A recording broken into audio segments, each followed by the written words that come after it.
There was a chair at the dinner table that had my name on it every holiday. Not literally, but everyone knew which seat was mine, the one next to my mother, across from my brother's family, close enough to the kitchen that someone could redirect a question into a task if things started to feel uncomfortable. I sat in that chair for 35 years. I smiled in that chair. I answered questions in that chair that had nothing to do with learning about me and everything to do with reminding me of what I was not.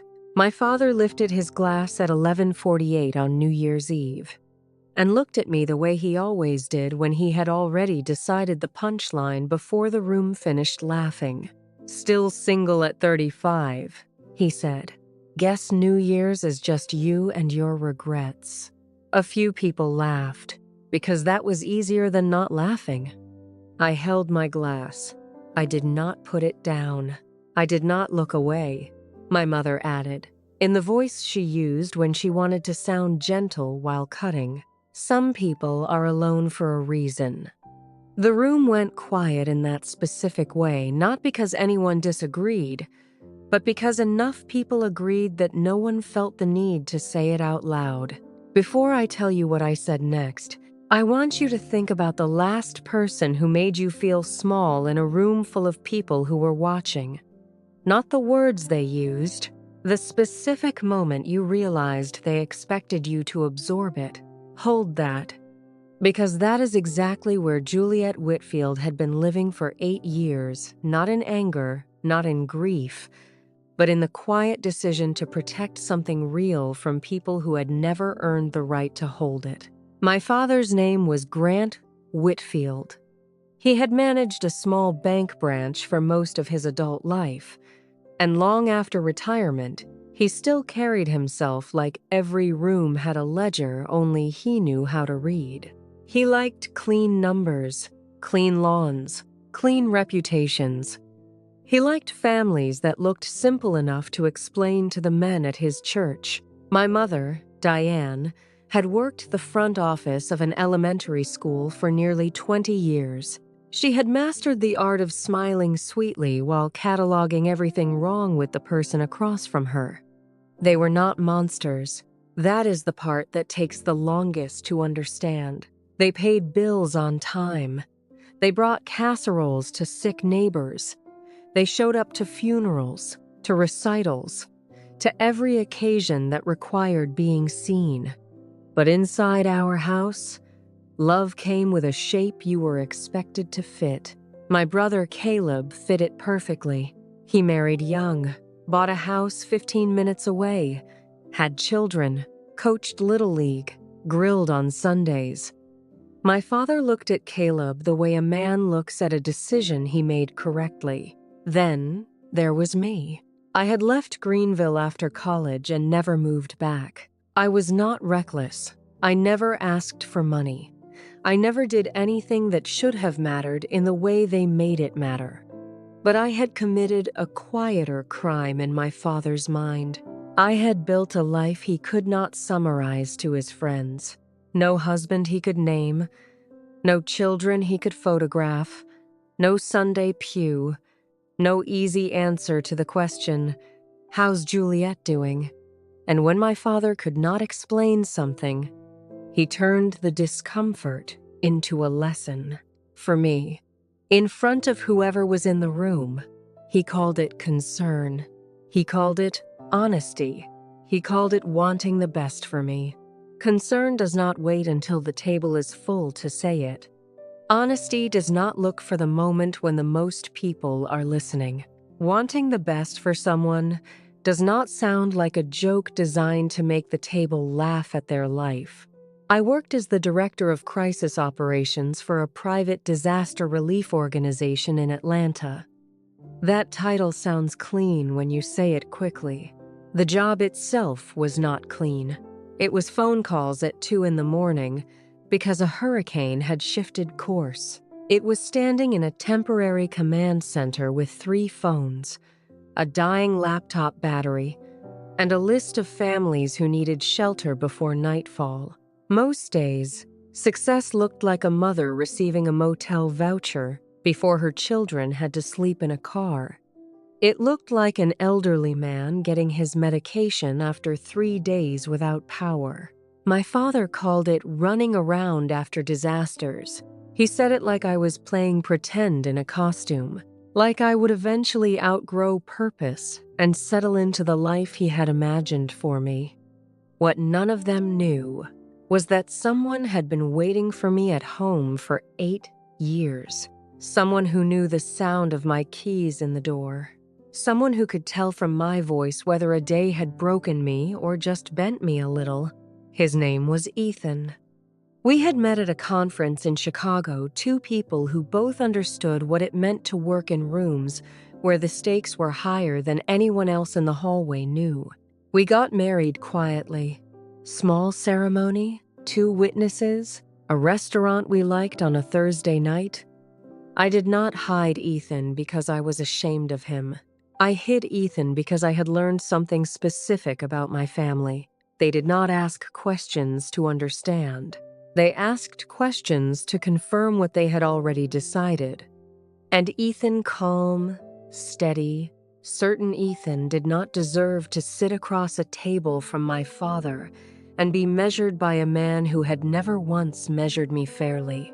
Stop.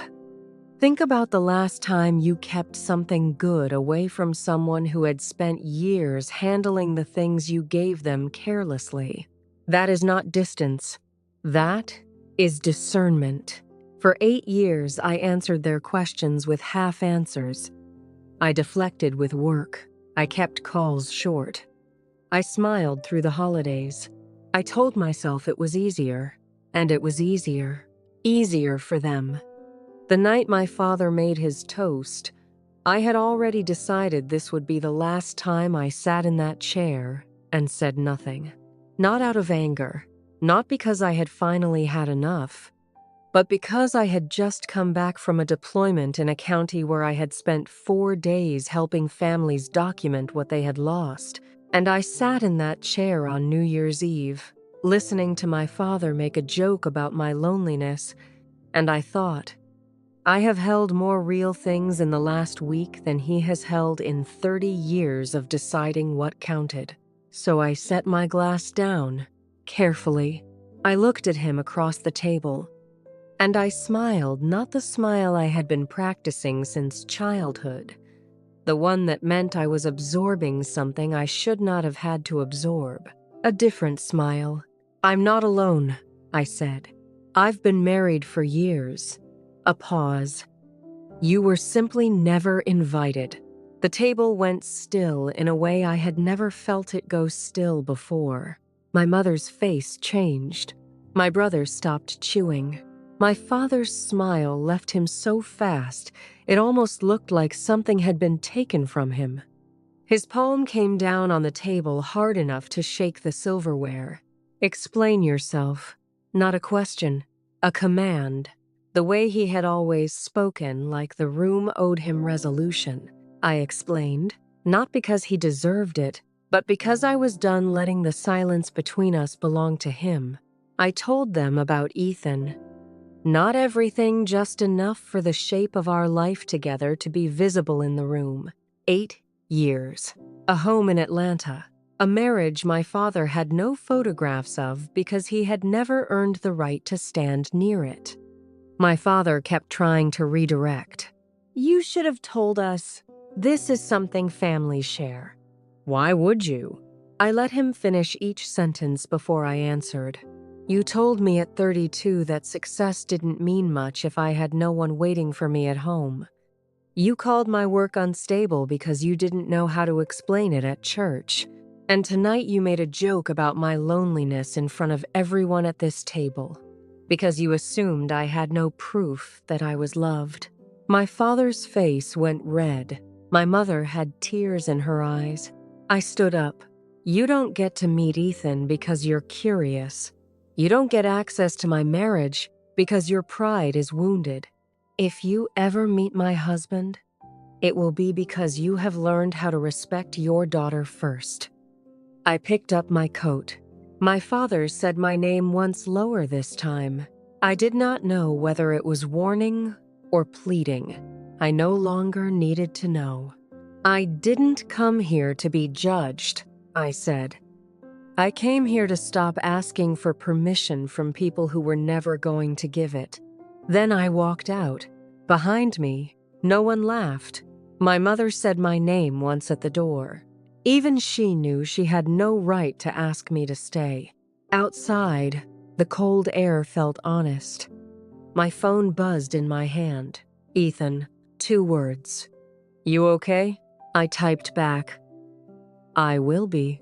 Then I got in my car and drove away from the house where I had spent too many years making myself smaller than I was.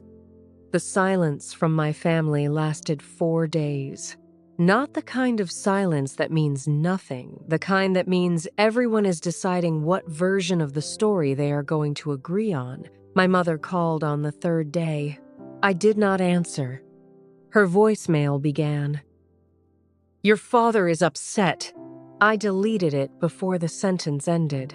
I was done treating his discomfort like it was my emergency. The story moved through the family the way things do once they escape a dining room. An aunt called my mother. A cousin found a video of one of my conference speeches and sent it to the family chat with the message, Juliet is incredible. Why did nobody tell us about this? My father had to stand at his church and admit he had not known about work that strangers were talking about. For a man like Grant Whitfield, that was a sharper punishment than anything I could have said. He had to face the fact that people he wanted to impress knew more about his daughter than he did. My mother called again a week later. This time, she did not mention his feelings. She said, Juliet, I'm sorry we made it easier for you to hide joy than to share it. That sentence was the first one in 35 years that I believed without checking it for edges. I called her back. I did not forgive her in that phone call. Real forgiveness is not a switch someone flips because the person who hurt them finally feels bad. I asked her what she was sorry for. She answered, not the way she used to answer, smoothing the surface, finding the softest version of the truth. She answered the way people answer when they have finally decided the relationship matters more than being right. In March, Ethan and I hosted our 8th anniversary dinner. My parents came. Caleb came alone. Ethan opened the door himself.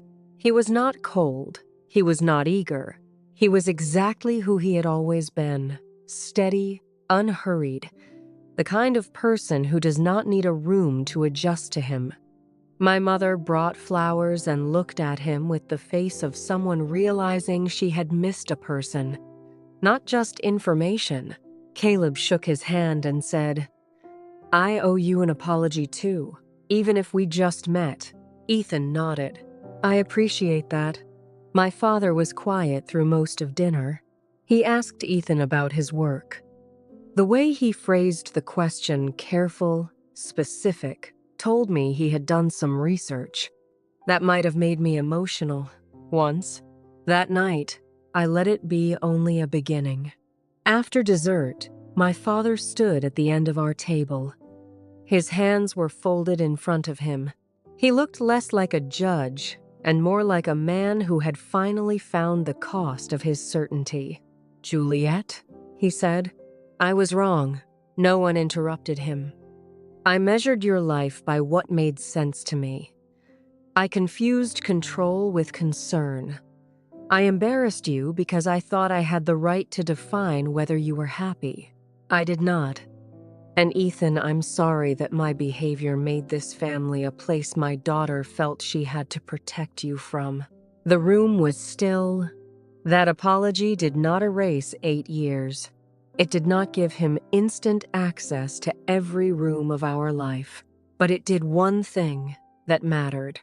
It put the weight where it had always belonged, not on me. Later that night, Ethan and I stood in the kitchen loading plates into the dishwasher. I felt lighter. Not because everything was fixed. Nothing was fully fixed. My father would have to earn trust slowly. My mother would have to learn to listen without softening the parts that needed to stay sharp. Caleb would have to notice when his silence made him comfortable at someone else's expense. But for the first time, I was not carrying the family's lie alone. There is something I have had to sit with, and I am still sitting with it. The family that made you feel safest is sometimes the same family that taught you to hide the best things about yourself, not out of cruelty, out of the specific narrowness of people who believe love means everyone arrives at the same shape. You do not owe anyone the version of you that fits their frame. You do not owe your peace to someone who mistook your silence for agreement. Now, think about one thing you have been carrying quietly because someone in your life made the cost of sharing it too high. You do not have to announce it tonight. You do not have to confront anyone. Just notice that you have been protecting it. That protection was never shame. It was always discernment. You are not behind. You are exactly where someone who was careful with the right things ends up. The dinner table still exists. The chair still has my name on it. But I stopped sitting in it the night I walked out into the cold and felt the air for the first time as something that belonged to me.